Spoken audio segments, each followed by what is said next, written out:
జీవితంలో ఒక తోడు ఉండడం ఎంతో అవసరం. పైగా వయసు మీద పడిన తర్వాత మన అవసరాల్లో తోడుగా ఉంటూ మనకంటూ ఒక మనిషి మన మనిషి తోడుగా ఉండడం ఇంకా చాలా అవసరం. వృద్ధాప్యంలో ప్రేమతో దొరికే బంధం అయితే అంతకంటే గొప్ప బంధం ఇంకే ఉంటుంది. అలాంటి ఓ అరుదైన బంధం పెళ్లితో ముడిపడింది. 6 పదుల వయసులో ప్రేమతో ఒకటైన ఆ జంట గురించి ఇప్పుడు మనం తెలుసుకుందాం.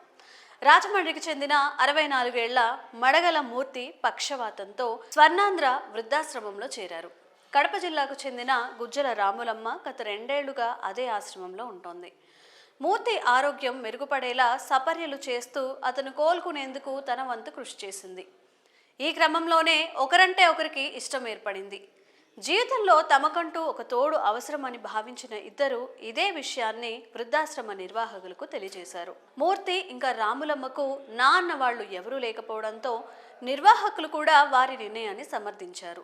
అయితే ఒక సామాజిక బంధం కోసం ఆశ్రమంలోనే ఇరువరితో దండలు మార్పించి వారికి పెళ్లి చేశారు.